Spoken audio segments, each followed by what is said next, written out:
For anyone who doesn't know me, my name is Taylor. I work here in the Faculty of International Relations and I teach English.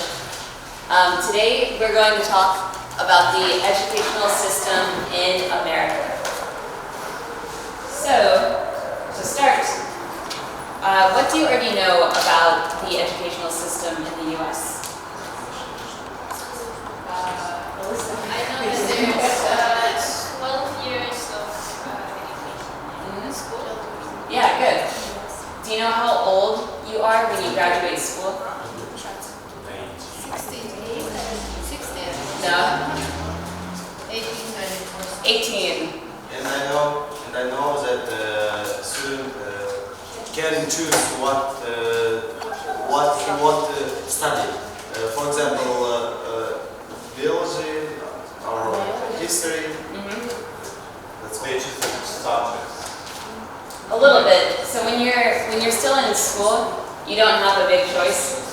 You have to take history, science, math, literature every year. But sometimes you can choose the type of science you take or the type of history you take. There is necessary subjects and you can choose marks. Good. Marks A, B, yeah? Yeah. Our grades are A, B, C, D, and F. Good. Anything else? And they divided the primary school, secondary school, and something like this. Yeah, good.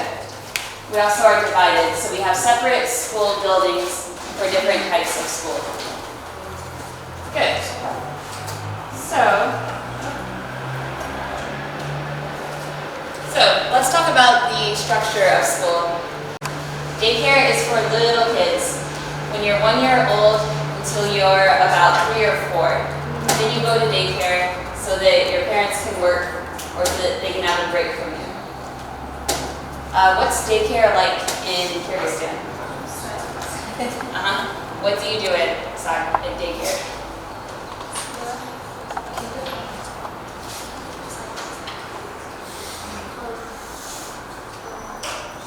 What do they do at daycare here? They play and some information for kids. Right. And to eat and your books and your letters. Good, yeah. So a lot of daycare is for play, it's for fun, and they learn a little bit. Maybe they learn the letters, maybe they learn numbers, but it's not like school. It's it's more like play. And then next we have preschool. Preschool is when you're 4 years old, from 4 to 5. It's usually 1 year, sometimes 2 years. And often preschools are at churches in America. A lot of churches have free programs for preschool. And here you might learn how to read, how to write your name, learn the colors. Sometimes people learn Spanish in preschool, not the whole language, but they'll maybe learn the colors or the animals in Spanish. It's like a literary school. It's like what? Literary school? A little bit. But it's when you're still really young, but you're too young for real school, so you have preschool. It prepares you for school. Next we have kindergarten. Kindergarten is only 1 year. It's when you're 5 years old, and it's considered the first year of real school. So it's the first year of elementary school. You have kindergarten, and then you start first grade. So in kindergarten, you definitely learn how to read, if you don't already know. We learn phonetics. Phonetics is how you pronounce words. So we know that if you see, for example, phone,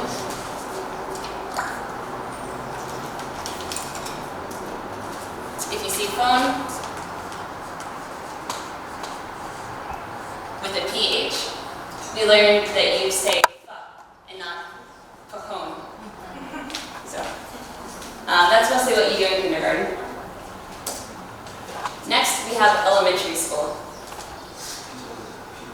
Usually elementary school is kindergarten through 5th grade, 5th class. They have their own building, and every year, of course, the classes get more difficult, and you learn more about the world and certain subjects. What comes next?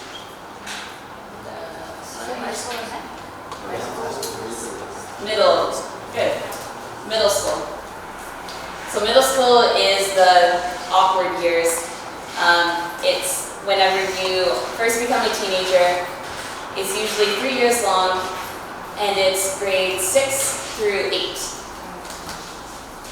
You're usually about 11 or 12 when you start middle school. What's next? High school. High school, good. High school is 4 years long. You start in 9th grade and you finish in 12th grade. And then after high school, you can go to college or university. In America, college and university are the same thing. I know here college is something different. You can go to it after 10th grade, 9th grade. But in America, I went to a university, but I say that it was a college because that's what everyone says. And last, after you graduate college or university, you can go to graduate school. So there you can study a master's or get a PhD, a doctor's degree. So this is a picture of a daycare in America. Often daycares are at a person's house. So maybe like a little old lady will have a little daycare in our house, and you send all the kids in the neighborhood to one daycare, and maybe you'll play outside in their yard like this. It looks like it might be Easter in this picture, but often they have, I don't know if you can see those little cars on the right side. They're red with the yellow roof. I remember those from when I was a little kid, and they have a lot of toys like that at daycare. Next, preschool. Preschool often looks like this. You have a lot of kids. They sit in a circle on the ground. Usually the teacher sits with them because they say that it's easier for kids to pay attention when the teacher is on the same level with them. Often there's a rug or something soft on the floor, so the kids are more comfortable. And here you can see on the wall, they're probably learning the alphabet. On the left side, there are some letters and pictures. So that's pretty typical for a preschooler. All right, so let's review childhood education. So students, sorry, that's very difficult to see. Students usually start school at what age? You said 7? No. What do you think? 6? No. 5. Good. At 5, when they go to kindergarten.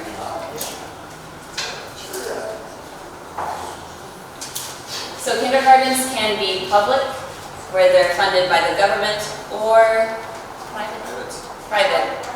Good. Who do you think pays for private kindergartens? For private, Who pays for it? parents, Maybe parents? maybe the government. Not the government, unfortunately. So often churches, because a lot of people are religious in America. So a lot of churches support private kindergartens and private preschools. Good, so after kindergarten, students start what grade?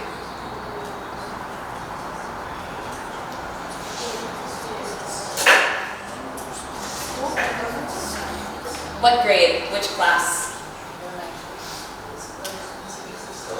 elementary school, but what class? We have kindergarten. First grade, good.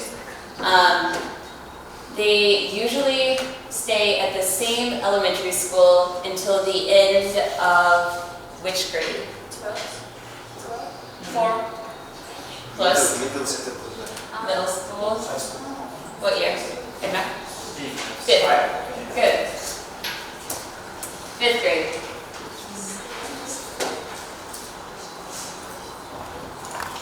Kindergarten to 5th grade is called elementary school. Don't worry, that's next. Alright, so after elementary school we have middle school, good. Middle school lasts how many years? 3. What grade does it start with? Almost. 6. To 8. 6, 7, 8. 3 years. Good. So in middle school, they start dividing students into different classes based on how their grades are, how smart they are, how well they take tests. So students can start taking advanced classes, and these classes will count for credit for high school. So sometimes when you're in 8th grade, you can take a math class that is already like a 9th grade math class, and it will count for your high school credit. Extra. What? Extra class. Yeah. Like Well, yeah, extra. For example, when I was in 8th grade, we had a test for reading, and if you did really well on the reading test, then you didn't have to take reading that year. Instead, you could take Spanish, Spanish 1, and that counted for high school credit. So I got to start taking Spanish early, so then you get more years to learn it, and you can maybe graduate earlier. Good, so after middle school, we have high school, good. High school is how many years? 4, good. It starts in what grade? 9. Until? 12, good.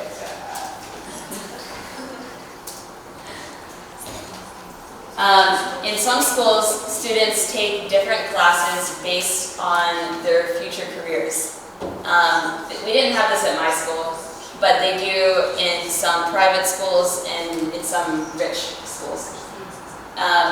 Also, students can start taking AP classes. They're called advanced placement, and they count for classes for university. So you could take an AP biology class, and it counts as a university level biology class. Also, in high schools, extracurricular activities are important. What's an extracurricular?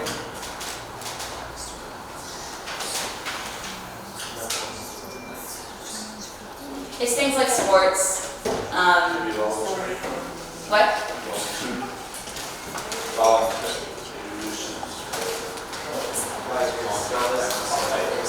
Yeah, I think so.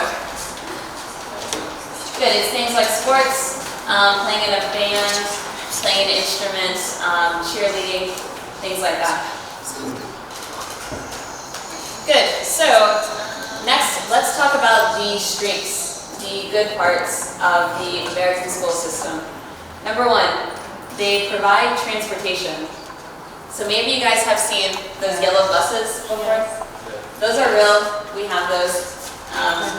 When I was a little kid, I rode one to school every morning, and then I rode one home every night. This is really important because we don't have public transportation, so there's no other way to get to school if your parents are busy. So instead you stand on the street corner with your little backpack, and you wait for the yellow bus to pull up, and then you get on, and then you can go to school.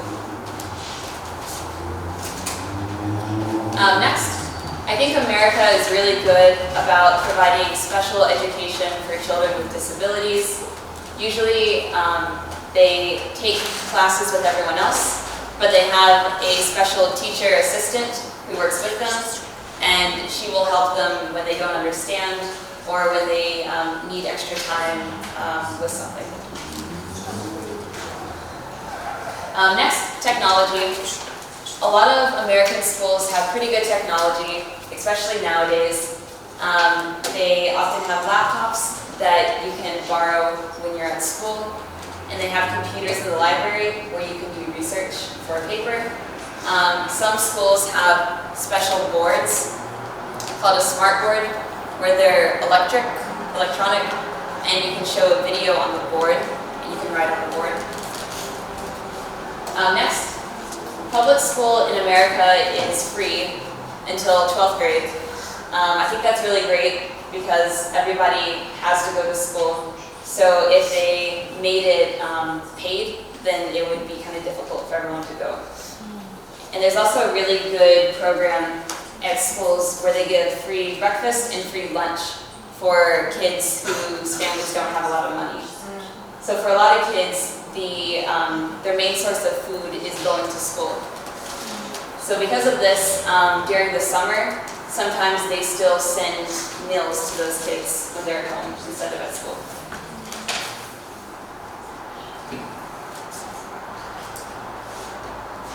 Next, the extracurriculars I think are pretty good at US schools. In most schools, if there's a sport that you can think of, they probably have a team at the school that does it. Maybe the team is not very good, but you can still get together with a group of friends and enjoy playing a sport. And last, electives. So I told you all that generally we have certain classes that we have to take. Every year you have to take math, science, English, and history. I think those are the main 4 subjects. But then you have 2 extra classes that you can choose. So if you want to take a foreign language, you can take one here. If you want to take a music class, you can take that.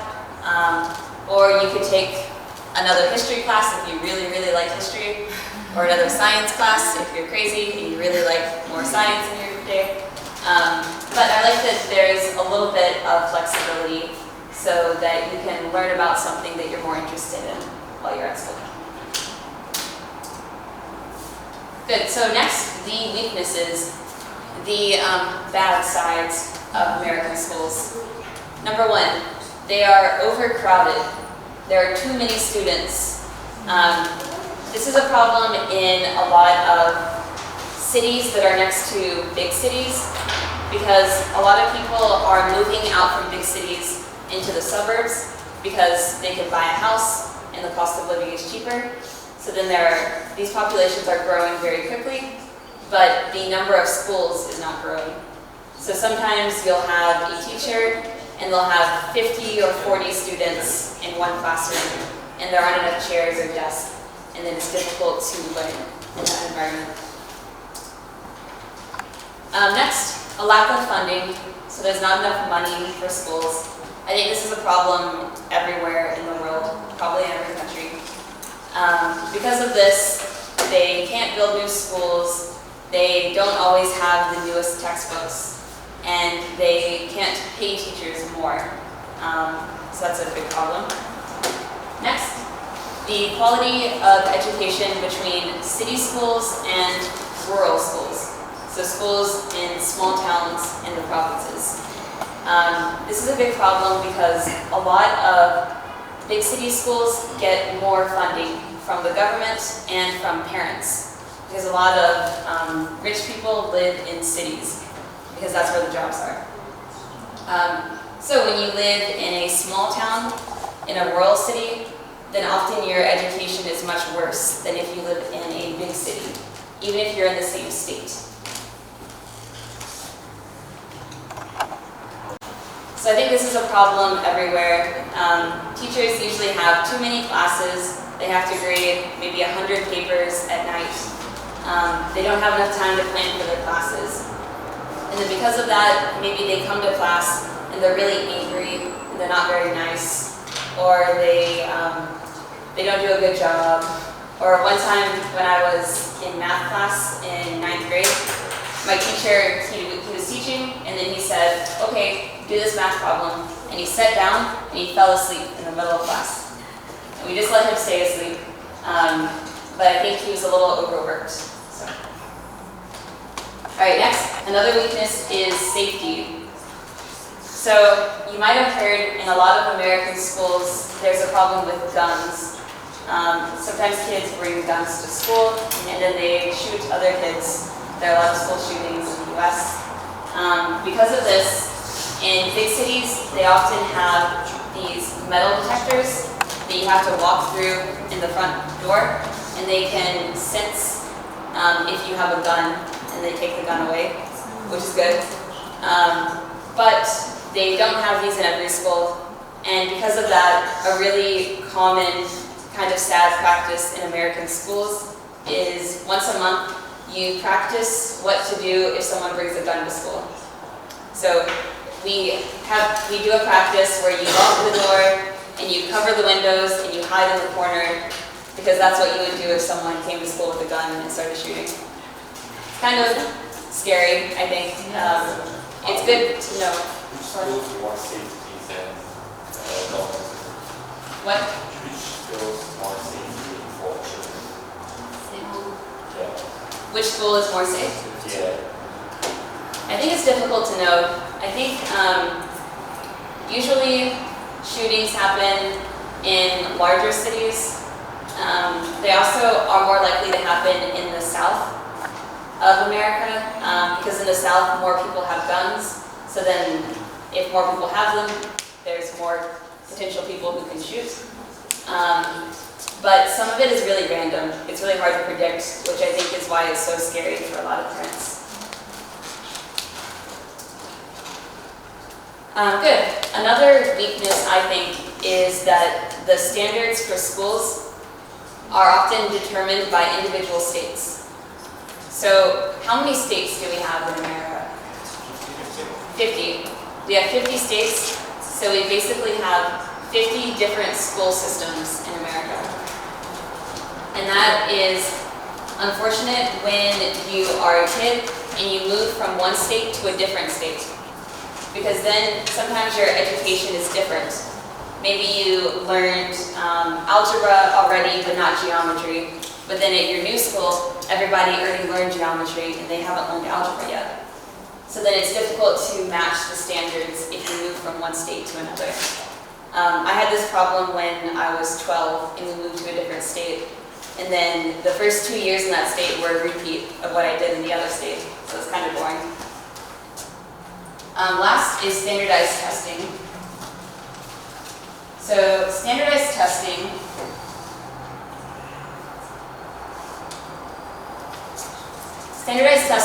are tests like the SAT or the ACT. Do you guys have standardized testing in Kyrgyzstan?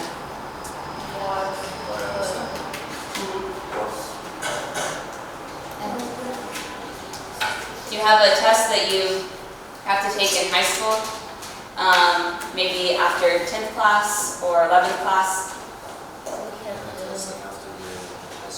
After high school? When we want to go to the university, then we get all of these tests with the math and the Russian language. Right. What's the test called in Kyrgyzstan? Called all of that. Okay. I have a thought. It's like a Republican test. Okay, good. Yeah, in the US it's similar. So we have two different types. The first is AP testing. This is advanced placement.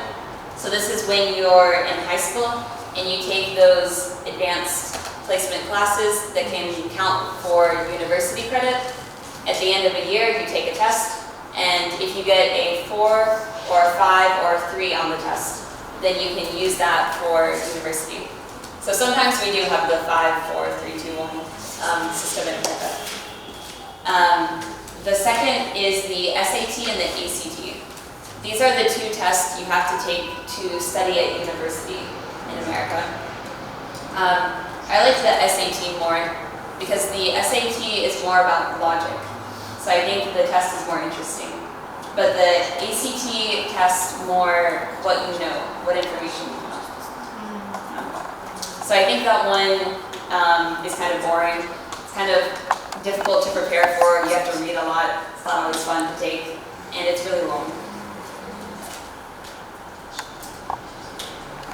Good, so we talked a little bit about funding, about money for schools. So if you look at this map, the schools with the most funding are in blue. So blue is where there's the most money spent on schools. What parts of the US are in blue? The north? Yeah, the northeast, a little bit in the west. Yes. And what parts are in orange or red? Florida. Florida in the south, a little bit of the middle, a little bit of the west. Southeast. Yeah.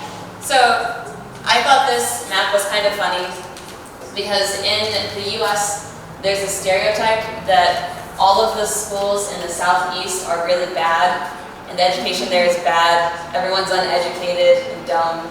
I don't think that's true, but it does look like we don't have as much funding in the southeast. So if the education is worse there, then I think that that's a big reason why, because there's not enough money invested in those schools.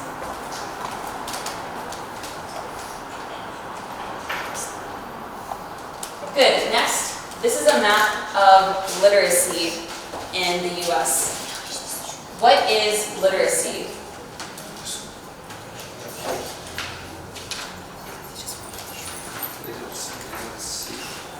Literacy is if you can read. So, like grammarist, if you can read. So the states that are red and orange, kind of difficult to see on this map, that's where the literacy is low, where a lot of people can't read, or they can't read well. But the states that are in blue is where most people can read, and the states that are in green are in the middle. So as you can see here, the South, again, has the lowest literacy rate. So I think that shows that there are some problems in our educational system there if that's the place where most people can't read in the US.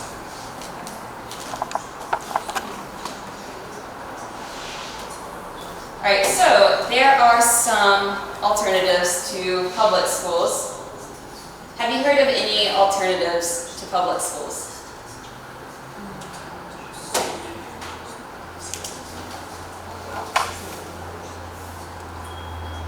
You have no idea. What? I have no idea. No. Lutheran school? What? Lutheran school? Yeah, maybe. So, I think the one that everyone hears about, it sounds really crazy, is homeschooling.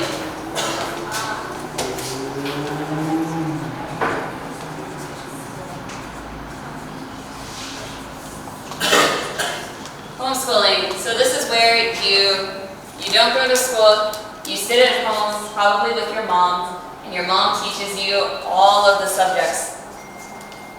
It's crazy. It's crazy. I think it's crazy too. Some people do this if they're professional athletes, like sportsmen, but they're very young, so they have to travel a lot for sports. Then maybe they'll do this. But I think it's a really bad idea. A lot of kids that have homeschooling are really strange. It's kind of difficult to communicate with them. I think because they don't talk to other children, they only talk to their parents, which is okay, but I think an important part of going to school is meeting other people. Even if you don't like them, it's important to know how to interact with other people. Do they have homeschooling in Kyrgyzstan? Maybe no? No? That's probably good. All right, next we have private schools.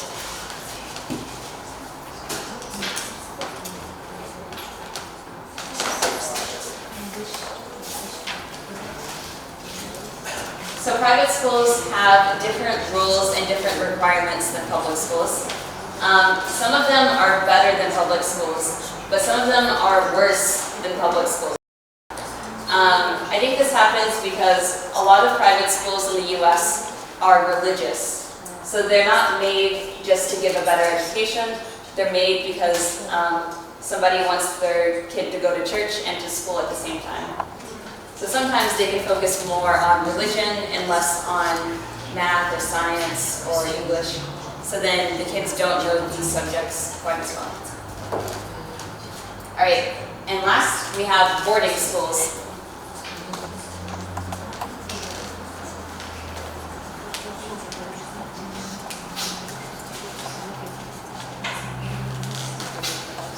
Do you guys know what a boarding school is? What? I'm sorry, I can't hear you. Easy. The schools where you can study and sleep. Yeah, good. So it's schools where they're usually in a different city than where you live. And you live at that school, you sleep there, you eat there, you take all your classes. So these can be public or private, and they often focus on one kind of subject. Maybe they'll focus on science, or they'll focus on arts, or they'll focus on sports.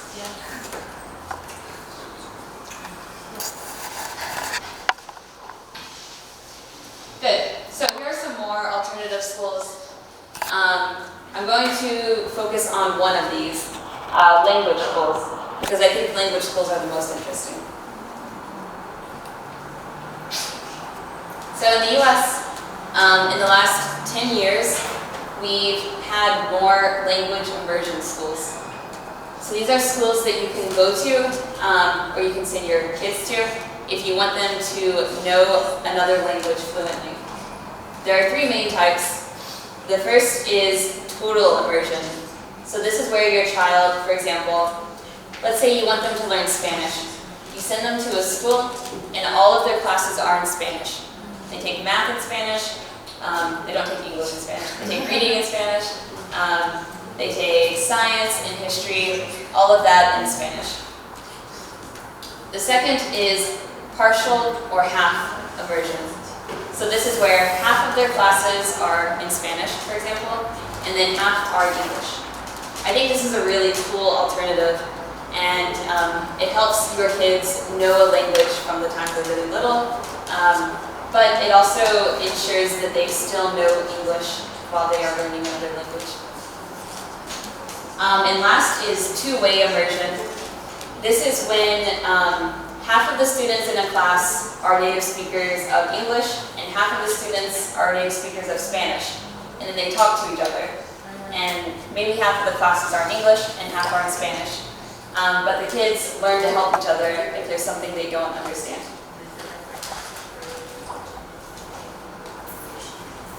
Alright, so how does the US educational system compare to your Kyrgyz one? What are some similar things and some differences between the two?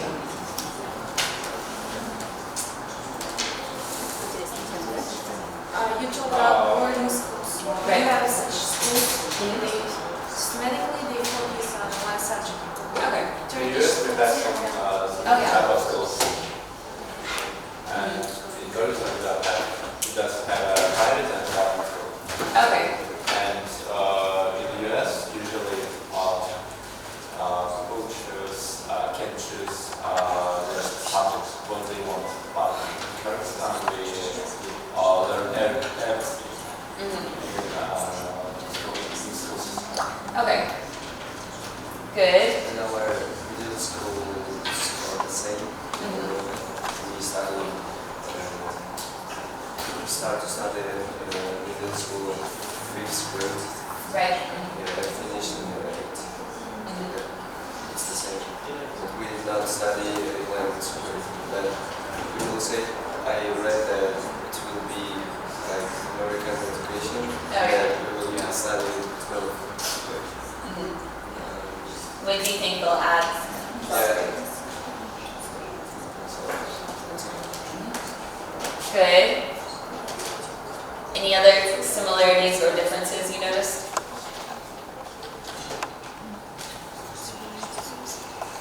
I was studying in private school, and it's like, kind of language school. Right. I study in German language. Oh, well. A part of classes were in German, and part of them were in Russian. But sometimes it's hard to focus because we're in the same way we were studying also English. Right. Three languages at the same time is so hard. That's a lot. Yeah. Is your German really good after? Yeah, Yeah. it's better than English. That's cool. That's great.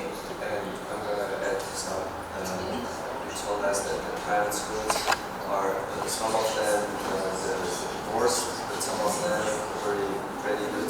Yeah. In our country, in Norway, usually the private schools is the with a high education. Right. They are better than the public schools, but they are more expensive. So, Yeah. Yeah, in America, private schools are really expensive too. Public schools are free, but private schools can be $30,000 or $40,000 for a year. That's so much money. I can't imagine sending your kid there. All right, good. So last, we're going to look at colleges and universities. So, like I said earlier, college, university, same thing in English. So when you apply to school, your college application is very long. It's very boring. I hate doing them. You have to write a lot of essays, and they're kind of expensive. You usually have to pay $50 or $60 for each application, even if they reject you. To prepare for college, a lot of students play sports or play an instrument when they're in high school because this makes you look good on your college application. So the university will say, oh, that person is smart, but they can also play a sport or they can also play an instrument. And then they're more likely to take you in their university.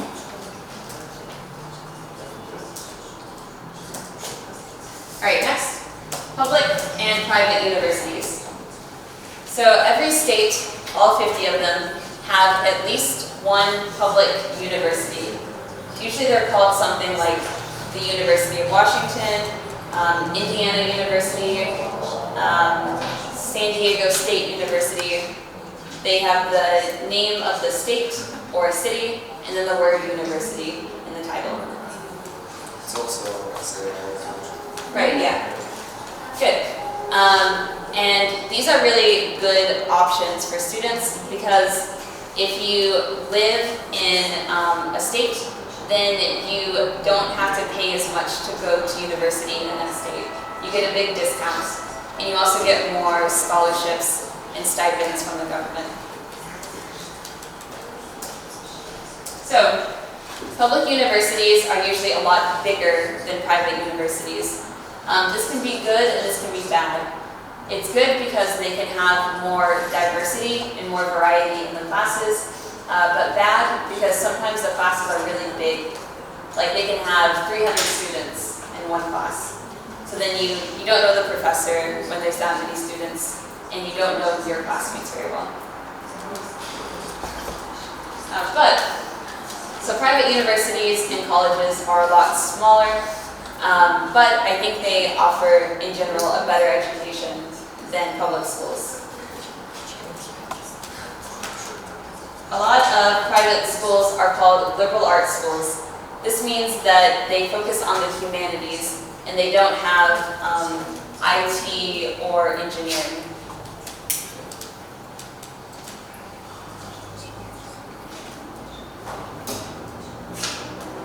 So the biggest university in America is the University of Central Florida.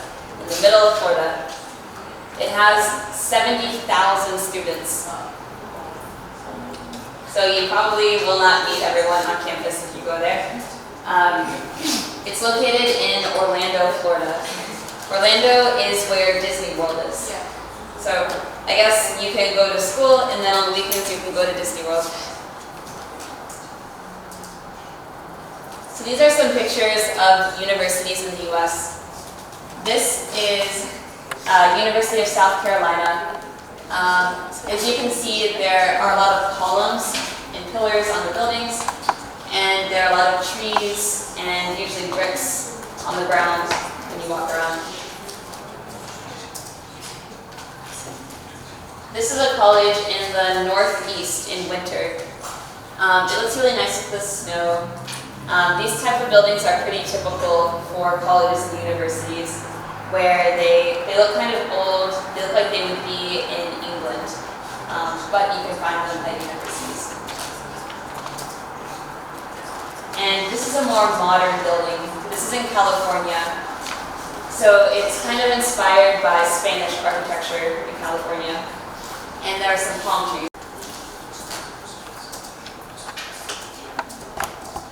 Alright, so academics, lessons at university. So like we talked about with school, most universities have core requirements. They have certain lessons that you must take to graduate. This is usually a science, English, math, classes like that. In addition to the classes you must take for your major, your specialty. Also in America, plagiarism is taken very seriously. So if you are writing an essay and you copy it from the internet, then it's very bad at American universities. They'll throw you out and they won't let you study there anymore. So student life. Students usually live on campus for their first year especially. They live in a dorm with another student. Sometimes after the first year, the students will find an apartment off of campus. But if you live in a big city, then you usually live in a dorm on campus all year because it's difficult to find apartments in large cities that aren't really expensive. So this is a picture of a college dorm. There's a lot of furniture. You can see there are 2 beds, one over here, one over there. Not a lot of space, but it looks pretty neat. There's usually a desk, and then maybe a dresser to put your clothing in. And then the bathrooms are usually communal, shared. So there's like 1 bathroom in each hallway. You have to leave your room and share it with maybe 20 or 30 other people who live there. All right, last, postgraduate education. So there are 4 main types of graduate degrees in the US. The first is a master's degree. Then there's the JD, Juris Doctor. This is for lawyers. So if you want to be a lawyer, you get a JD. The third is a Doctor of Medicine, if you want to be a doctor. And the last is a PhD, if you want to be a professor at a university. So the application process is a little long, again, and difficult for graduate school. First, you have to take another standardized test. It's called the GRE. There are 3 different sections. There's math, reading, and writing. But for example, if you want to get a master's in English, then the math section is not important on your standardized test. You can ignore it. I ignored it. It was fine. I didn't have anything bad happen. But the writing and the reading would be important. Next, you have to write a statement of purpose. This is like a motivation letter. It tells the university why they should pick you and why you want that university specifically. Next, a writing sample. You usually have to send an essay that's at least 10 pages that you wrote for a class so that you can show them how well you write for academic purposes. Next, a resume, then letters of recommendation, and then sometimes you have interviews over Zoom or Skype or a video call. So it's kind of like a job. Yeah. All right, and the most important part of applying for grad school is paying for grad school. So this is a chart that talks about how people pay for grad school. So the most common way, 53%, is through loans. So students will go to the government or a bank and borrow money to pay for graduate school. I think this is a bad idea.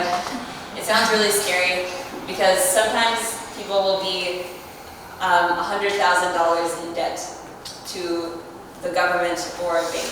And that's too much money. I don't think it's worth it. I don't think that it's going to help your career that much more to have a graduate degree. The second most popular is in light blue, and it's student earnings. So if you have a job and you work yourself, then you can use that money to pay for graduate school. The third is external contributions. So this can be, actually the fourth is external contributions. So this can be money from maybe your parents or from a friend if you know someone who's really rich and they want to give you money to pay for school. In green, I think is the smartest option. These are grants and scholarships. A lot of grad programs will give you money to come to their school. They'll say, you don't have to pay anything, we'll pay for your tuition, and we'll give you a stipend to pay for rent and food so you can live while you study. Alright, so do you guys have any questions about the US school system? No? Was there anything surprising that you learned that you weren't expecting? I was surprising with especially in the private schools. It's the two sides, not all education but religion too. It was new for me. Yeah. Yeah, it's kind of unexpected. I always thought that private schools were always better too, but it depends. One other question. Is it possible to go there to America and study and pay by yourself to your education? For example, find a job as a waiter, for example, and study well and working and pay to your job by yourself. Is it possible or it will be hard? It would be very hard. You could if you got some scholarships from the university too, and if you went to a cheaper university, then you could, you might also need to take loans out to do it, but then eventually you could pay them back. I think it'd be very difficult though, but you could.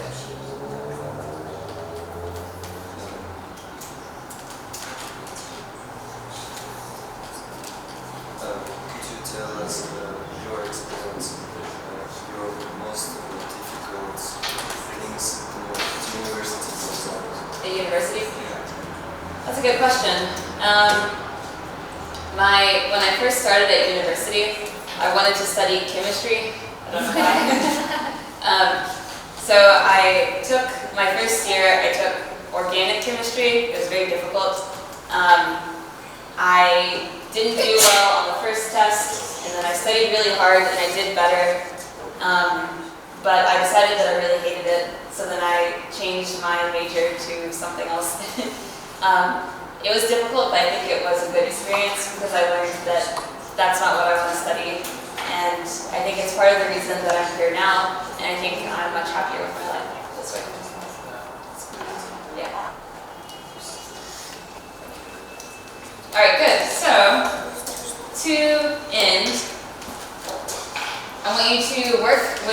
a group of people. We can have maybe 1, 2, 3, 4, 5, 6, 5 or 6 groups. Work with your group and design your ideal school. It doesn't have to already exist. You can create it on your own. You can choose a daycare, preschool, elementary, middle, high school, or university. Work with your group. I'll give you some paper. You can draw a picture of your school in the center and then write at least 5 characteristics of your school that make it unique.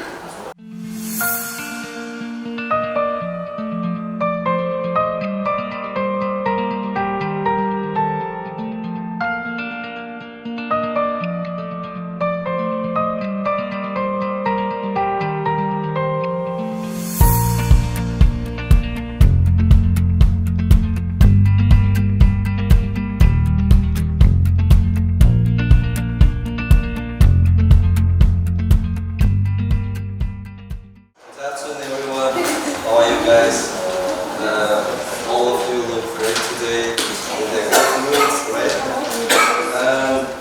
Our ideal university, it's not, I don't know, it's unreal, I think, but it's just in our mind because our government haven't capabilities to do it, right? First, on top of all, our university must be the modern buildings, but here, as you see, it's not modern, but also interesting.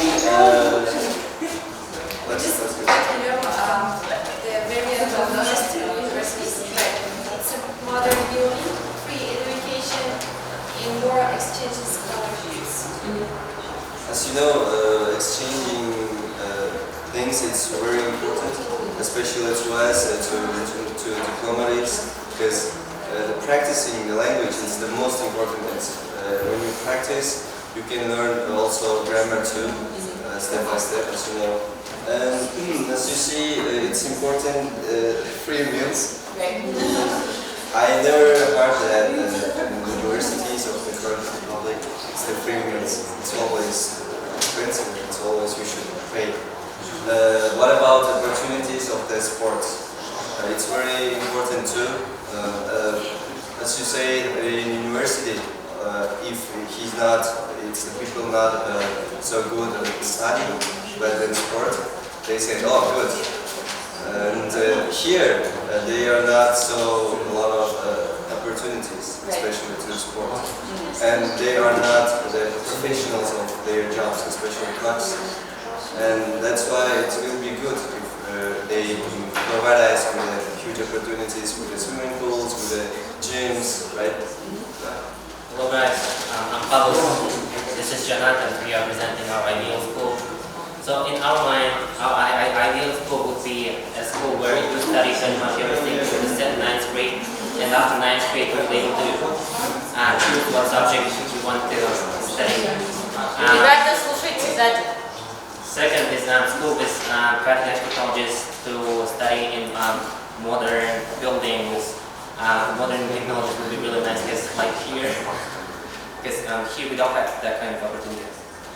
And transport as well, in lots of different countries. School take care of children's transportation, and that it would be great if we would do like the same thing. And also the wise choices of courses, as the first group said that we don't have, government don't really care about the sports, and we don't have we really like opportunities, and we really like conditions for to improve or to develop in sports. And it would be also really great if we would be done by professional teachers, and it would be nice if we would have free meals. It would be really nice if we would have active school life, and if there would be lots of different events, cultural events, something like that. And good conditions. And also lots of opportunities such as exchange programs, because Yeah, that's all. You go next. Yes. We're presenting our ideal school. And first of all, I can say that we would add very significant subjects like sex education, preventing like HIV, preventing drugs, and something like that. We would have like a tolerance subject or something like that to teach school children how to treat each other, right? Like in right age. We have free Wi-Fi and free food. We would have school bus, which is a building safety for students and for other students who live very far. And we have rest or chill block zone where you can just sit and do your homework.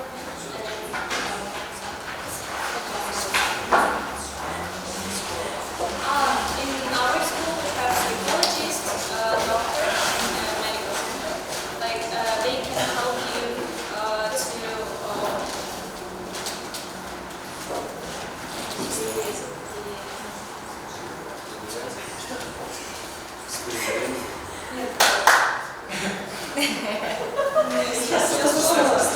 Я вообще думала, что obstacle the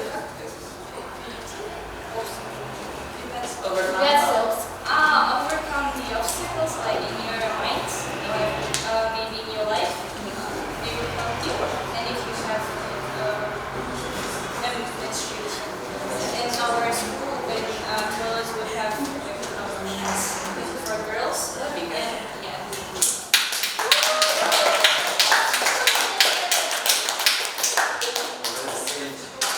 And we would have programs which would help to develop your skills, like drawing or programming or and other things. And we would have festivals and go out on weekends like, to see how our city is developing right now.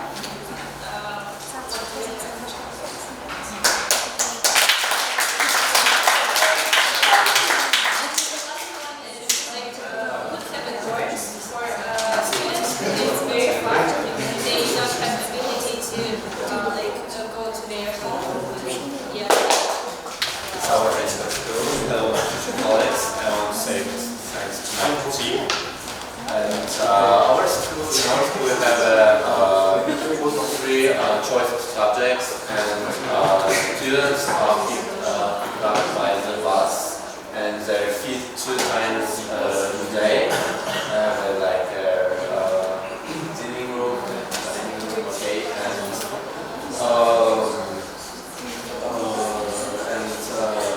in our school, we have so many comfortable conditions for learning and for free time. For example, it's lockers and a shower and a sport room, and we have so many clubs. For example, it's cooking, book club. You can look at this school circle, cooking, closer, reading, and dancing, swimming. And in our school, we have a guarding system, and the top 5 students are given some privileges. It's, for example, it's a trip or exemption from a state exam. And in our school,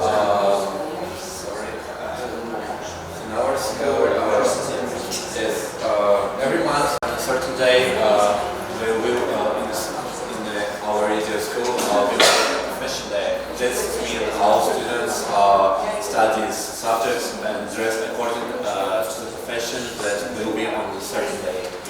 And this make clear for students what field was they will work. So.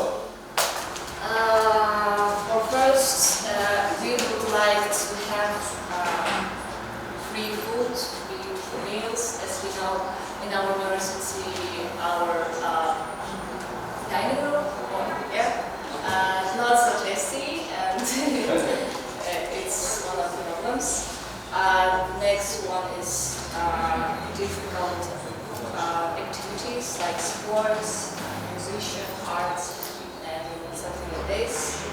next one is technology and free Wi-Fi. And also we want to have wardrobe, yeah? Like wardrobe. Yeah, wardrobe, yeah.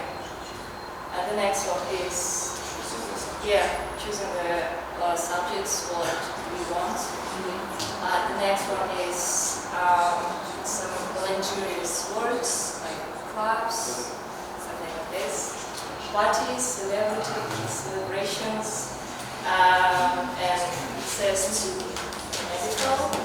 And also we want that our university have not Well, thank you all. I enjoyed hearing about all of your ideal schools. It's very interesting. Thank you all for coming. I hope you learned something new. That's all for today. Have a great day, and I'll see you.